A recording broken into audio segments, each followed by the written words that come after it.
guys, it's Allie, and in today's video I have part 2 of my nail growth sub-series.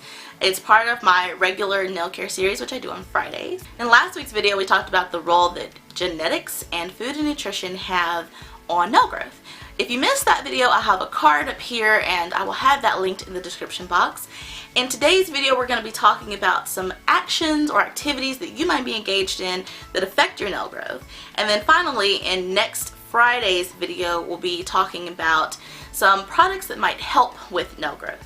So without further ado, let's get started. So some things that might be affecting your nail growth. First and foremost, injury. So any kind of trauma to the nail plate, to the nail bed, to the nail root, to the areas around your nail can inhibit nail growth. So I know most of you, if not all of you, if you've seen a swatch and review of mine, you've seen this little dark spot in my ring finger. I haven't talked about it at length in any video. I briefly mentioned it in my Zoya Urban Grunge review. Basically what happened there is I had on gel polish. I have a white gel polish that I use underneath all my nail art, so I can change my nail art up like daily if I want to, the few times that I do it. So I had that on and I was being really impatient trying to remove it, and I dug into my nail. It's fine, it's almost grown out. If you've been with me for a while, you know that it started like way down here near the cuticle and it's already in the free edge. So by 2017 I think it should be completely gone from my videos, thank the good Lord. So yes, but that's an injury, and that injury could have led to infection, it could have led to, and it may have caused a little bit of a change in my nail growth, because obviously the nails are growing out of the nail root. Just cells. It's just cells that are generating down here in the nail root. So anything that can affect those cells that are generated from the nail root obviously can affect nail growth.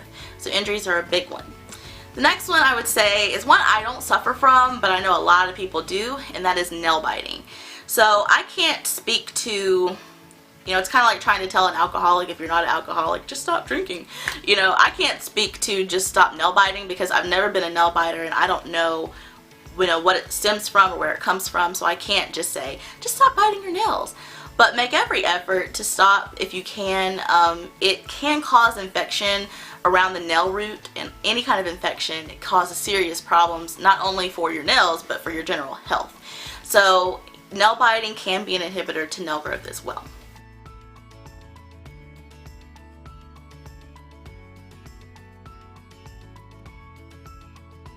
And next up we have chronic diseases. Psoriasis and eczema are two that come to mind pretty fast.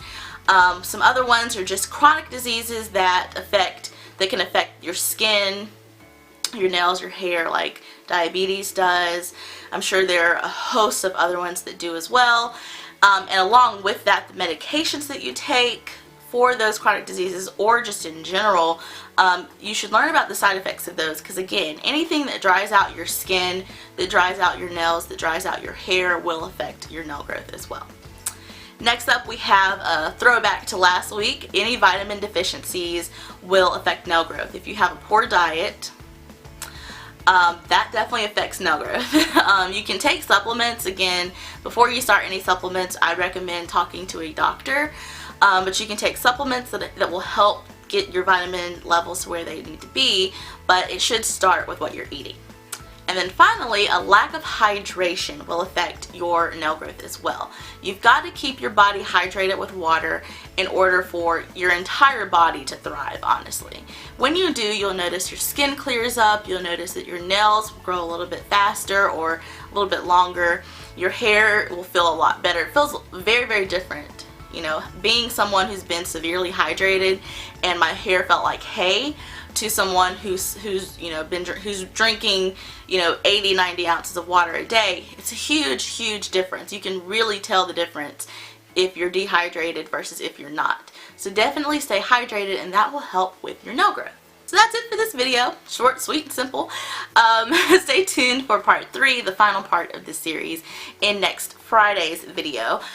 In that video we'll be talking about some products that might help with nail growth, but again I'm going to throw back to the very first thing we talked about, which was genetics. understand that everything kind of is limited by genetics. So if you don't have the genetics to have nails out to here, which I don't, they're never going to be out to here. It's just kind of how it is. But there are some products that might help you achieve better nail growth through maintaining the nail growth that you currently have. I'll say that. I don't know if they're really proven to like get down into the nail root and speed up the process. I don't think they are, but we'll be talking all about that in next week's video. So stay tuned for that. Thank you guys for watching. Thank you for staying to the end. If you enjoyed this video, give me a thumbs up. If you have comments or more activities or actions that people might be engaged in that cause more nail growth or less nail growth, leave them in the comments. And if you haven't already, please do subscribe, and I will see you guys in the next video very soon. Bye.